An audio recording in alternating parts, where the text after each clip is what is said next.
Vendredi matin, vous êtes de retour sur la chaîne Basket Session Reverse. Nouvel épisode du CQFR. Théo, on va essayer de ne pas être dans la culture de l'instant. On en a beaucoup parlé ces derniers temps avec nos auditeurs.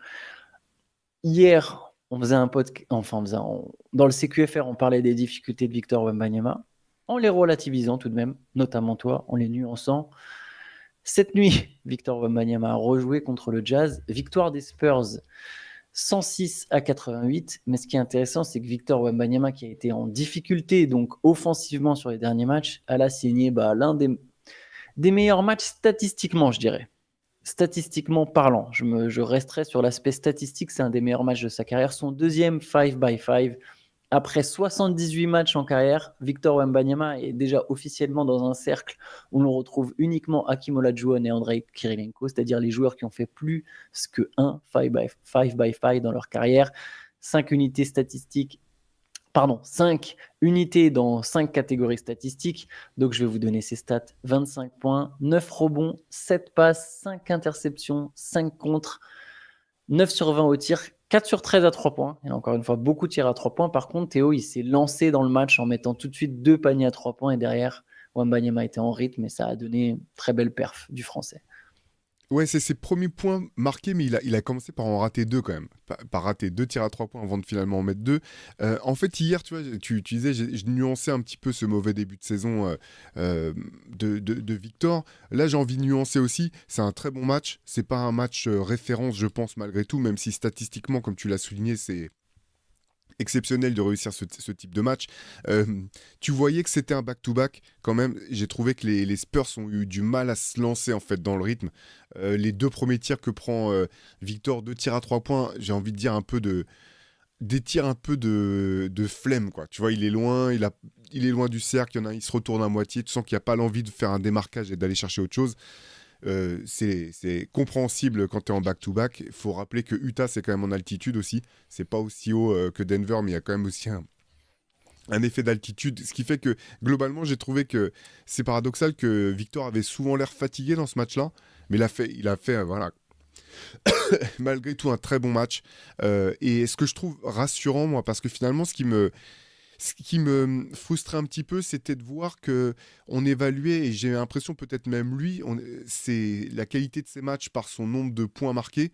Et c'est quelque chose que je me dis toujours finalement au basket, qui est un sport d'adresse, l'adresse c'est finalement le facteur qu'on maîtrise le moins. Par contre, il y a tout un tas d'autres facteurs sur lesquels on a beaucoup plus de maîtrise. L'engagement défensif, le rebond, l'activité, la communication. Et j'ai eu l'impression que c'est peut-être là-dessus, finalement, que Victor est reparti chercher de la confiance. Derrière, ça a payé face à une équipe d'Utah, quand même, qui était sans Lauri Markkanen.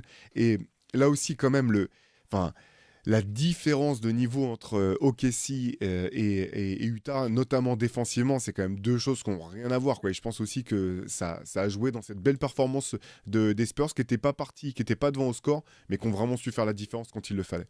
Oui, hier, tu vois, tu soulignais à juste titre le fait que les Spurs affrontaient peut-être l'une des deux meilleures équipes de la ligue, la meilleure défense de la ligue, que tout le monde ne défendrait pas comme ça sur Victor. Je pense qu'on peut poser la même nuance aujourd'hui en disant là, les Spurs ont affronté l'une des équipes les plus faibles de la ligue.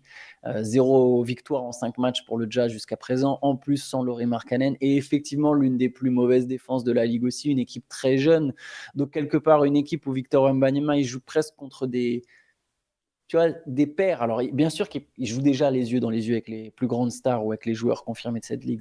Je veux pas refuser de le mettre dans cette catégorie, mais évidemment, dès qu'il joue face à des joueurs plus jeunes, il est dans une meilleure disposition, je trouve, pour trouver ses spots. Parce que oui, il a encore beaucoup de tirs à 3 points, et puis il en a mis 3 en première mi-temps, mais au final, il arrivait plus facilement à avoir des ballons.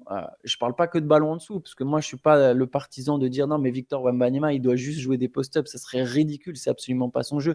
Mais tu vois, il y a des moments où il roule, il a beaucoup plus d'espace. En fait, surtout, tu vois qu'il a plus de liberté. Et je pense qu'il y a un juste milieu défensif dans cette ligue entre le Thunder et le Jazz.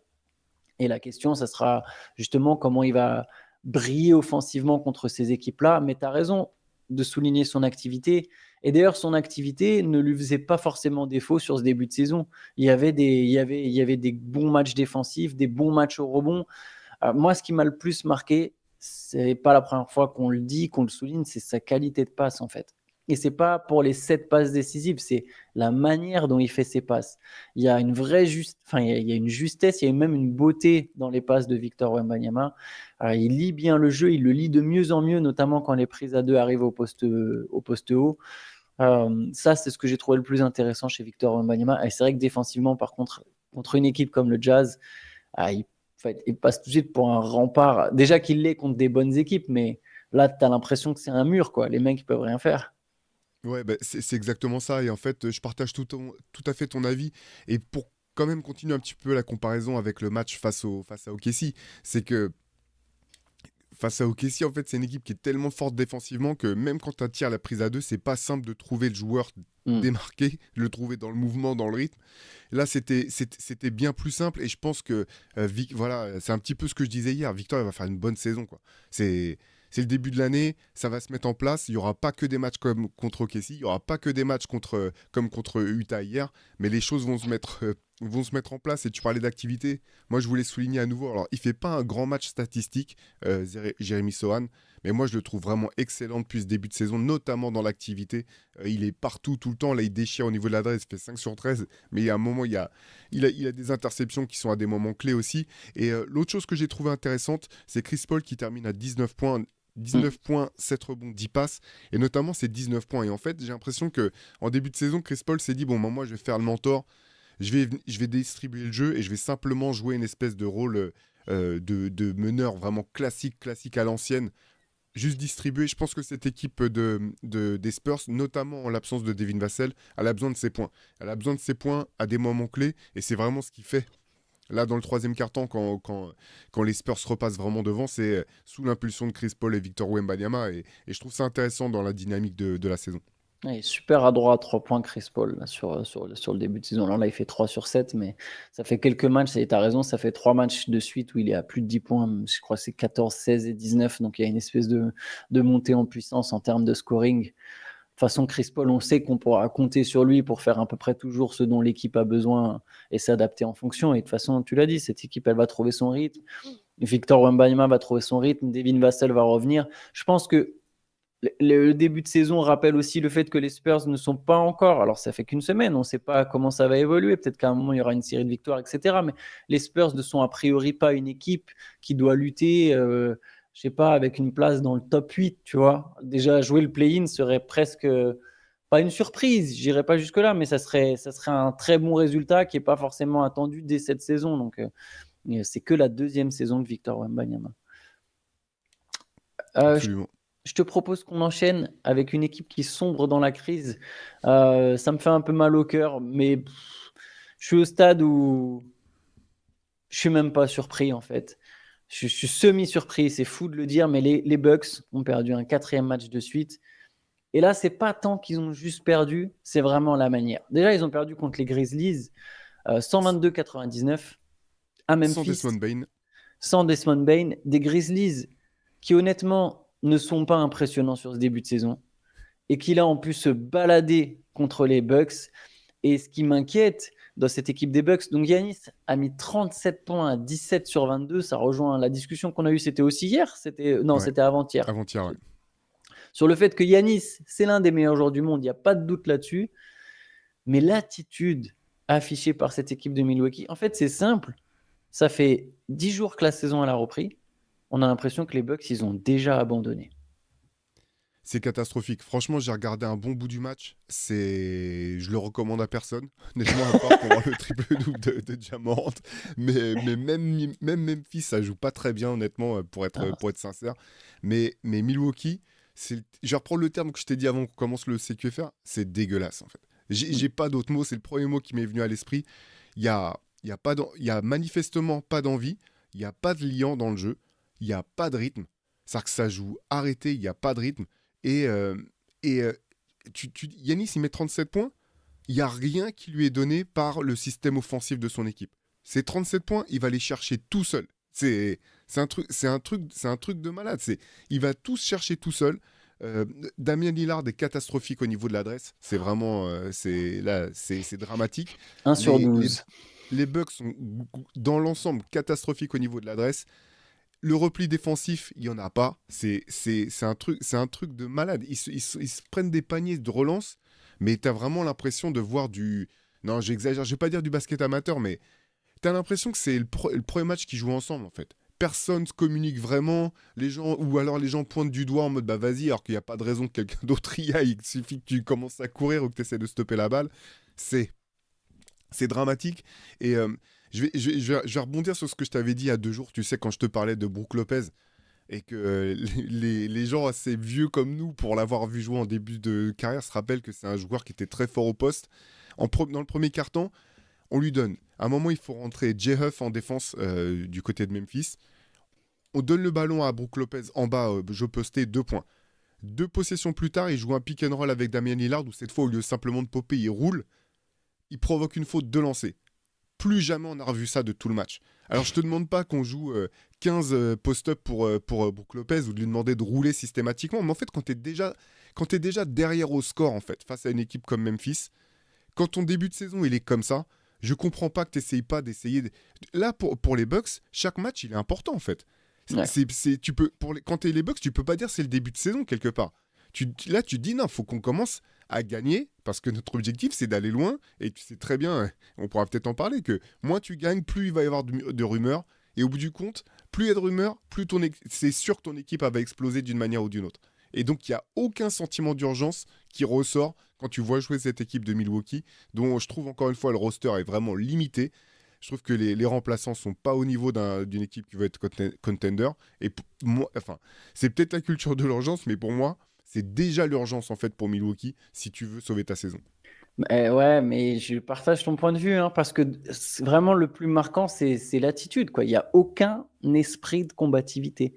Et ça, pour moi, c'est le signe d'une équipe qui est déjà en train d'abandonner. Très franchement, j'ai l'impression que cette équipe, elle est déjà en train d'abandonner. Je ne sais pas exactement ce qui s'y passe, évidemment. Enfin, on ne sait pas ce qui s'y passe. Nous, on n'a pas cette info. Et j'ai l'impression que personne l'a vraiment au final, parce que les insiders non plus nous ont pas, les plus sérieux, nous ont pas sorti des articles où on comprend vraiment réellement ce qui se passe dans le vestiaire. Mais il y a quelque chose. Alors peut-être que c'est quelque chose qui à la base était banal ou pas, ouais, pas lourd, et avec le poids des défaites s'accumule, devient de plus en plus gros, et comme tu l'as dit, le poids des défaites il amène le poids des rumeurs. Déjà hier, alors il y a une rumeur qui avant le match contre Memphis qui nous vient, j'ai oublié le média exactement, je crois que c'est CBS.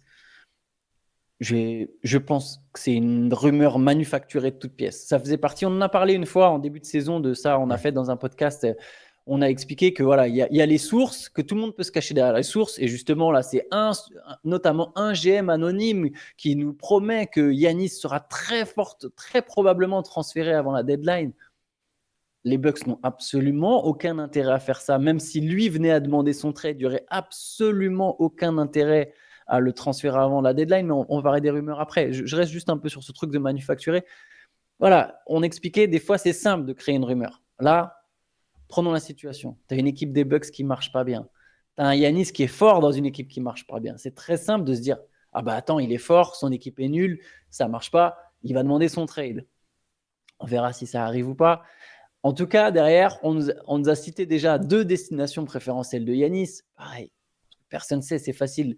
Tu parles des Bucks, des Nets, pardon. Des Nets, ah oui, c'est New York. C'est une équipe qui, à un moment, a voulu une star. C'est une équipe qui a plein d'atouts à faire valoir. Ok, Giannis aux Nets, un peu facile. Et le Heat, on sait très bien que le Heat a besoin d'une star aussi.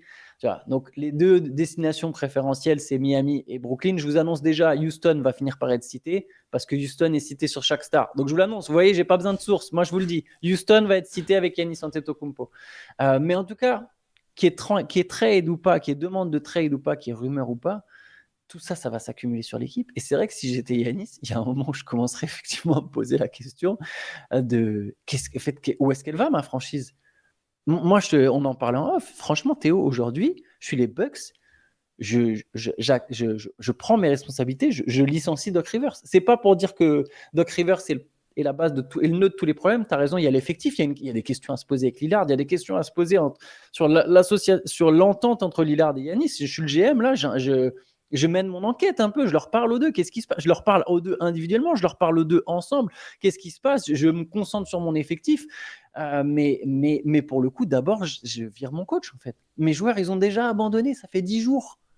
Qu'est-ce qui se passe, tu vois? Le mec est censé, ça fait quand même 5 ans, ou voire plus, que Doc Rivers, sa carrière, elle repose sur ouais, c'est un meneur d'hommes. Franchement, Théo, c'est un meneur d'hommes, Doc Rivers, là? Quel homme il mène, là? Pas dans cette équipe en tout cas. Mais ce qui Personne est ne le suit. compliqué, c'est clair, mais non, c'est clair. Mais ce qui est compliqué, je vais te dire pour Yanis, c'est qu'au bout du compte, tu dis ouais, il se dit ouais, où va ma franchise? Mais faut reconnaître qu'il a une forte responsabilité là-dedans parce que jamais les Bucks font le trade pour Damian Lillard si lui il est pas d'accord. Jamais les Bucks ne signent Adrian Griffin si lui il est pas d'accord. Jamais ils le virent si lui n'est pas d'accord. Et jamais ils choisissent Doc Rivers si lui n'est pas d'accord. Donc il est aussi au centre et au nœud du Mm. problème. Voilà, donc il y a un moment, il faut aussi.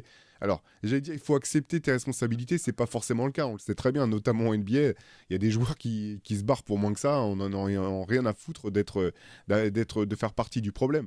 Par contre, sur le terrain, c'est vraiment inquiétant, et tu sais, pour Damien Lillard, je parlais de sa maladresse, hier il fait 1 sur 12 au tir, Ouais. c'est dramatique. Ce qui m'inquiète le plus, c'est qu'il shoot que 2 lancers francs. Et ça, souvent, quand même, pour un attaquant, quand tu vois que le nombre de lancers francs par match chute, c'est souvent Signe du le signe déclin. d'un déclin et jamais tu remontes la pente derrière. Et Damien Lillard, c'est un arrière qui est très fort, mais qui est de petite taille. Et ça, je trouve ça vraiment inquiétant. Perdu un step. Il a perdu un step. Ça, je suis d'accord avec toi. Après, je suis allé vérifier. Il en tire quand même 8 par match cette saison, tu vois. Malgré le fait que hier, il en tire que 2. Mais par contre, quoi qu'il arrive, il a perdu un step. Euh, il est moins. Il est moins percutant. Alors, j'ai pas les stats à la finition, là, je ne suis pas allé regarder, mais je le trouve moins percutant que dans ses plus belles années.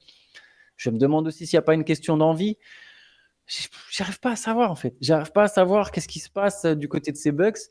Mais je me dis que là, je suis la franchise. Je suis comme toi, je suis d'accord qu'il y a, je peux pas attendre en fait. Il y a urgence et ça remonte à mon erreur d'avoir craqué sous l'urgence quand il n'y en avait pas. C'est-à-dire pour moi, il n'y avait pas forcément d'urgence à virer Adrian Griffin, ou alors c'est que vraiment il se passait quelque chose dans le vestiaire dont on n'est pas au courant.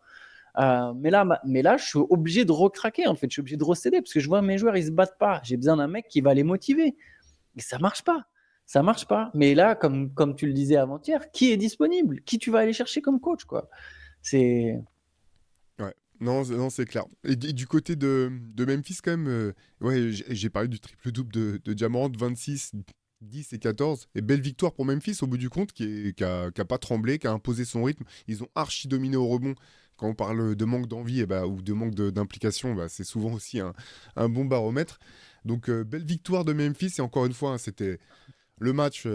Regardez un résumé court. Hein, vous imposez pas ça, ça vaut pas forcément le détour. Il y a un joueur à Memphis qui fait un super début de saison, c'est Scottie Pippen. Scottie Ouais. Pippen Jr., excellent depuis le début de la saison, très bon en défense sur Damian Lillard, 16 points, 3 rebonds. Il tourne depuis le début de la saison. Là, j'ai ses stats. Il y a 6 matchs en plus. Donc, pour Memphis, c'est un échantillon un peu plus conséquent. Bah, quoique, oui, les Bucks, ça fait quoi? Ça fait 5 matchs.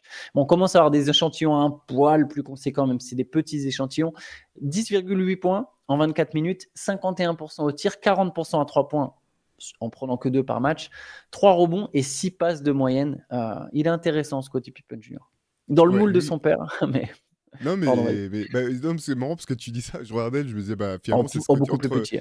Ouais. entre les fils de Jordan et les fils de LeBron. C'est quand même pour l'instant Pippen qui a sorti le meilleur, le meilleur fiston sur le terrain.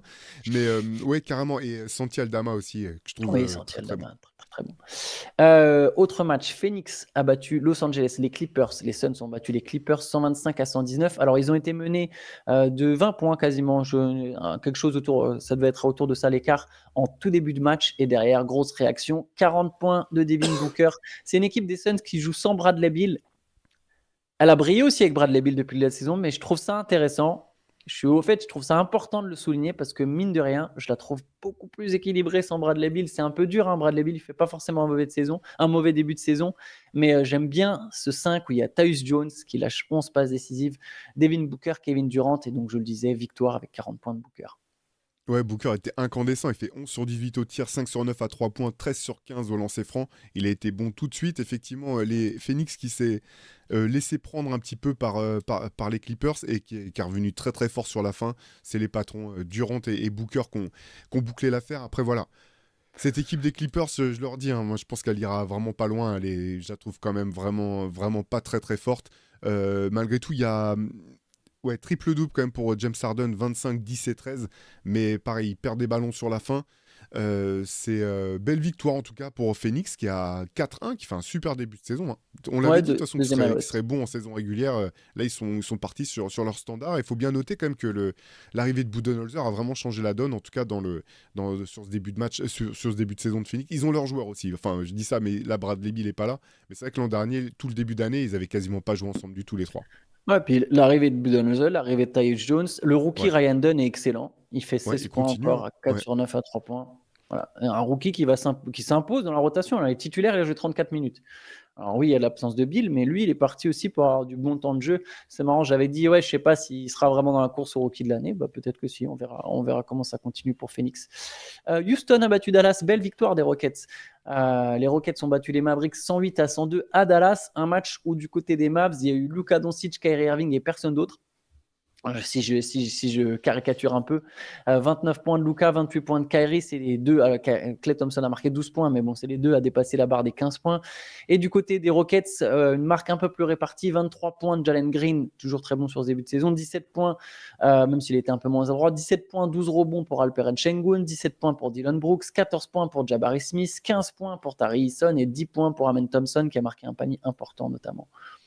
Ouais, Jalen Green qui est quand même le boss de cette équipe sur le début de saison Mm. avec Sengun, il a été très très bon et sur la fin il met encore des paniers très difficiles, il prend 12 rebonds aussi, Ouais. 12 rebonds, 4 passes pour Jalen Green, pour lui il a passé, vraiment lui il a passé le cap. Là pour le coup, par rapport à toutes les questions qu'on se posait par le passé, il y a encore des questions qui restent autour de lui, mais je pense vraiment il a montré sa valeur. C'était un match très intéressant pour Dallas, je pense que Dallas est arrivé trop confiant. Pour moi, ils ont perdu le match dans le premier quart-temps en fait, il n'y avait pas de rythme. Et ce qui est intéressant, c'est ils ont été menés jusqu'à 23 points, je crois, ou plus de 20 points en tout cas. Ils ont été menés de plus de 20 points.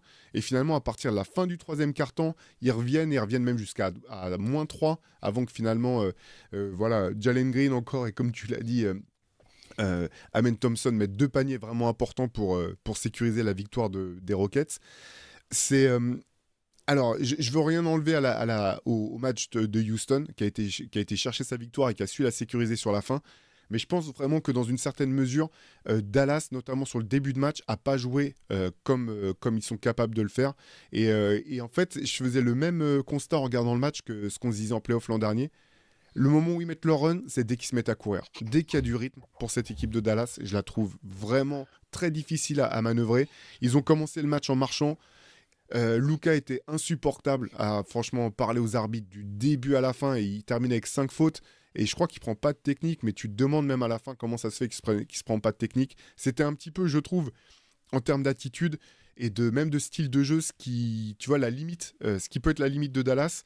Et je pense que c'est un bon petit coup de semonce en début de saison pour Dallas. Il faut qu'il joue avec du rythme. Et l'autre chose, pardon, c'est que sur la fin, du moins en deuxième mi-temps, la balle a beaucoup plus circulé. Ils ont commencé le match un petit peu, tu sais, comme ce qu'on peut reprocher parfois à Lucas, c'est en marchant avec beaucoup de jeux contrôlés, beaucoup de jeux directs, c'est Mm. soit shoot, soit c'est une passe décisive.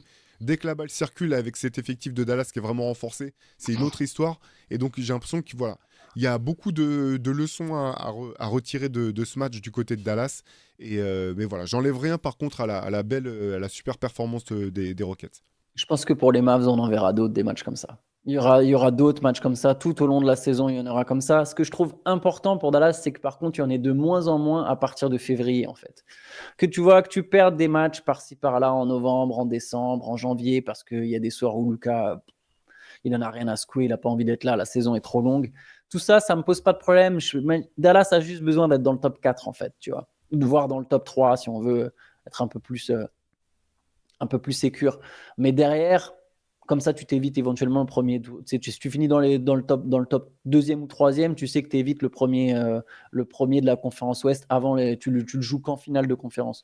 Mais par contre, à partir de février, je pense que les Mavs, ils doivent vraiment prendre des habitudes, de se dire, ok, on doit jouer comme ça. C'est pas juste c'est bien, c'est on doit en fait. C'est notre win condition, c'est ça, c'est qu'on mette du rythme et que derrière, de toute façon, quand vraiment le jeu se resserrera parce qu'il doit se resserrer. Là, de toute façon, on sera fort et nos autres joueurs seront déjà en rythme. Tu vois, les PG Washington, ils seront déjà en rythme. Donc, de toute façon, quand il y aura un tir important à prendre, tu vois, ça ne fait pas 5 minutes qu'ils sont froids à attendre dans un corner parce qu'il y a 10 positions de suite où Luka a décidé de ralentir le jeu. Donc, je pense que ça, c'est ce qui est important. C'est ce que je vais vraiment surveiller à partir de février. C'est est-ce que les Mavs ont encore ce genre de match ou est-ce qu'il y en a de moins en moins? Ouais, je partage tout à fait ton avis, d'autant que sur la fin, Luka met des paniers très importants sur attaque vraiment placée. Donc ça, tu sais que sera toujours disponible en fait. Et ils l'auront toujours en eux. Euh, Kyrie a fait un très bon match. Et ce qui est intéressant aussi, c'est ce que je te disais en début d'année, là, c'est Dallas que je trouve fort, c'est que j'ai l'impression qu'il y a énormément d'options disponibles. Pardon. Que Dallas a énormément d'options disponibles, notamment Jason Kidd. Et là, c'est un match où Gafford et Lively ont été embêtés par les fautes. Ils n'ont pas du tout pu peser comme ils le font d'habitude. Et ce qui est intéressant, c'est que dans le run que met Dallas sur la fin, ils jouent petit avec PJ Washington en 5, alors même que Houston continue à faire jouer Şengün. Et ça a très bien fonctionné parce que là, il y a une énorme pression défensive. Même à un moment, ils essaient d'isoler Şengün et PJ Washington défend très bien la position. Et derrière, tu n'as que des athlètes qui sortent les mains, qui essaient de voler des ballons et faire du jeu de relance. Donc, en fait, c'est vraiment un match que j'ai trouvé intéressant. Pour le coup, celui-ci, il vaut le coup d'être vu parce qu'en fait, pour Dallas, tu vois un petit peu ce qui peut les freiner et tu vois aussi toute la qualité de cette équipe. Et pour Houston, tu vois aussi un petit peu toutes les qualités dont cette équipe peut faire preuve. Et voilà, je continue de penser que les Rockets sont trop de joueurs quelque part et qu'il y a un moment, il faut qu'ils fassent un trade pour gagner en qualité et simplifier un petit peu leur rotation. Mais c'est intéressant cette équipe. Ah, mais eux, on est sûr que c'est leur objectif pour le coup. Ouais, Attends, c'est je clair. t'ai dit, attendez-vous, Yanis, Rockets dans la même phrase. C'est peut-être même déjà le cas, hein. Je ne suis pas allé checker, mais ça m'étonnerait même pas qu'il y ait déjà des rumeurs Yanis Rockets. Sinon, on va enchaîner avec le Magic qui n'a pas joué, mais gros coup dur du côté d'Orlando. Blessure de Paolo Banchero. Il a une déchirure aux obliques. Il sera réévalué dans 4 à 6 semaines, mais c'est même pas dit qu'il revienne dans 4 à 6 semaines. Donc le Magic va devoir se passer de son meilleur joueur pendant un long moment. Et c'est un gros coup dur parce qu'Orlando a des vraies ambitions cette saison. Ouais, et puis Paolo Banchero fait un début de saison sensationnel. Son match à 50 points derrière, ouais, il fait un très bon début de saison. Donc c'est vraiment un gros coup dur pour Orlando, d'autant que Franz Wagner était malade ces dernières semaines. Là, sur les 2 derniers matchs, il n'a même pas pu finir les matchs. Il était présent, mais il n'a pas pu aller au bout. Et puis c'est embêtant, ces blessures au niveau de la sangle abdominale, c'est toujours embêtant. Les joueurs, pour le coup, c'est rarement des blessures dont les joueurs reviennent plus tôt que prévu. Là, effectivement, c'est pas une entorse de la cheville ou du genou. Donc c'est gros coup dur pour Orlando. C'est le même type de blessure dont souffre aussi Desmond Bane, mais qui est moins grave, a priori, moins profonde que celle de Banchero. Donc, ouais, ça va être à suivre. Ouais, alors, là, le Magic, à mon avis, ça va être full défense. Et à voir ce que ça va donner en attaque, ça risque d'être moche par moment. Ou pas d'ailleurs, qui sait, ça se trouve, ils vont être obligés de vachement se répartir la balle et la marque. Mais il y a moyen que la très grosse défense du Magic soit mise à contribution pour essayer de maintenir une place assez haut, parce que voilà, on sait que l'Est, euh, c'est homogène beaucoup plus, enfin non, pas beaucoup plus qu'à l'Ouest. L'Ouest est très homogène, mais à un niveau plus élevé. Mais l'Est est quand même assez homogène derrière les locomotives et Orlando espère faire partie de ces équipes qui accrochent le top 4 là encore pour ensuite se sécuriser l'avantage du terrain. Donc voilà, plusieurs semaines sans Banchero, ça va effectivement être difficile.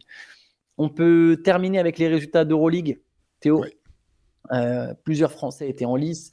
L'Olympiakos a battu Barcelone. Je suis content parce que du coup, j'avais dit l'Olympiakos, attention, ça va monter en puissance à un moment. Grosse victoire contre le premier, 95 à 74 avec 19 points d'Evan Fournier.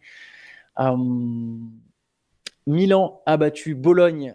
Fabien Causeur a marqué 18 points, je crois, si je ne dis pas de bêtises. Ouais. Bologne de Isaac Ordinier qui a 9 points, 4 rebonds, 5 passes. Tu m'arrêtes si tu veux Non, souligner non, quelque vas-y, chose vas-y. dans les matchs. Le Maccabi a battu le Real Madrid 79-78 avec 8 points et 8 rebonds de Jalen Horde. Et il y avait un dernier match, je crois, c'est Efes qui a battu l'Alba Berlin 86 à 70 avec 14 points de Rodrigue Beaubois. Ouais, non, bah intéressant tous ces matchs, de voir tous ces Français qui brillent. Et pour Olympiakos, j'avais vu passer une phrase du coach de l'Olympiakos qui était assez intéressant où il racontait cette anecdote que euh, le soir précédent, Evan Fournier avait appelé son assistant coach défensif à 2 heures du matin pour lui poser une question sur comment défendre mieux sur un flare screen, voilà, une action dans laquelle il s'était retrouvé coincé dans le match précédent. Et donc il soulignait le professionnalisme et l'implication d'Evan Fournier.